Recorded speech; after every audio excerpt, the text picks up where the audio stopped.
Our 30th wedding anniversary was supposed to be a celebration of love, loyalty, and the life we had built together. The house was decorated, the dining room lit by candles, and our 3 children, all grown now, were gathered at the table, laughing, reminiscing. I smiled at my husband, Richard, across the table, believing that after everything, we had made it. But as the laughter died down, Richard cleared his throat, his hands resting on a small white box.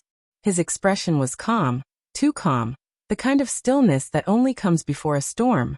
"I have a gift for all of us tonight," he said, sliding the box to the center of the table. "Something I thought would be enlightening."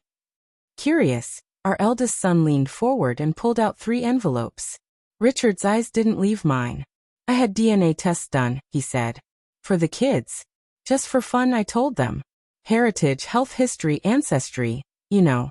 But I had something else checked, too." My blood ran cold. My smile faltered. Paternity.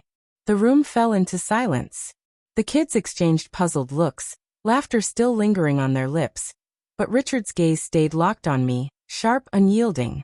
He gestured to the envelopes. "Why don't you open them?" Our daughter opened hers first.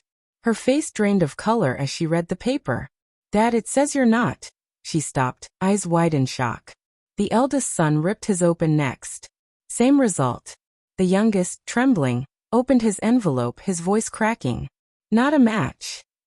All 3. None of them his. Gasps filled the air, their faces swinging toward me. Horror etched into every expression. My throat closed. Words caught somewhere between denial and despair. "Richard, I." He slammed his hand on the table, silencing me. 30 years, he said, his voice steady, cold, and cutting. 30 years I raised them, loved them, provided for them. 30 years I believed in you. And this is what you gave me. Tears burned my eyes, spilling down my cheeks. I shook my head, scrambling for excuses. "It wasn't like that, Richard. It was mistakes, it was..." "Mistakes?" His laugh was bitter, sharp. "1 child could be a mistake. Maybe 2 if I was naive enough. But 3? All 3. He looked at the children, his voice breaking now. "Every time I looked at you, I thought I saw myself. My blood. My legacy. And it was all a lie." The kids were speechless, staring at me like I was a stranger. Their father had been stripped from them in a single moment, their entire identities shattered with a few sheets of paper. I reached for them, desperate. "Please, you're still my children, I still love you." But my words only deepened the silence. Richard stood, his chair scraping against the floor.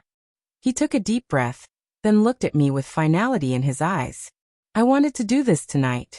On our anniversary. So you'd never forget the day your lies finally caught up to you. 30 years of betrayal, Catherine. 30 years of me being the fool. I'm done." He walked out, leaving me crumbling in front of the very family I had destroyed with my choices. The children didn't follow me, didn't comfort me. They sat frozen, reeling from the truth of their existence. My world collapsed that night, not with a scream or a fight, but with the quiet devastation of truth laid bare. And I will live the rest of my life haunted by the anniversary that was meant to celebrate our love, turned instead into the night everything I ever built was ripped apart.